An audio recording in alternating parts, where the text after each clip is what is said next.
રાજકોટ શહેરના સાધુ વસવાણી રોડ પર આવેલા એક ક્લિનિકમાં બલ્બ હોલ્ડરની આડમાં BHMS doctor Kamal Nanta spy કેમેરો લગાવી 49 વર્ષીય બીએએમએસ તબીબ અને તેના સ્ત્રી મહિલા તબીબના અંગત પળોના વિડીયો રેકોર્ડ કર્યા હતા.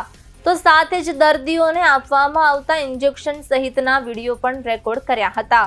ત્યારબાદ આપત્તિજનક વિડીયો તોડબાજ પત્રકારોને આપીને 49 વર્ષીય બીએએમએસ તબીબ પાસે 25 લાખ રૂપિયાની ખંડણીની માંગણી કરી હતી.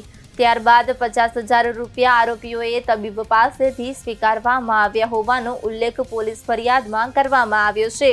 ત્યારે સમગ્ર મામલે રાજકોટ શહેર સાયબર ક્રાઇમ પોલીસ દ્વારા ડોક્ટર કમલ નાંટાની ધરપકડ કરવામાં આવી છે. રાજકોટ શહેર સાયબર ક્રાઇમ પોલીસની ટીમ દ્વારા સાધુ વાસવાણી સ્થિત ક્લિનિક ખાતે પંચનામા સહિતની કાર્યવાહી હાથ ધરવામાં આવી હતી.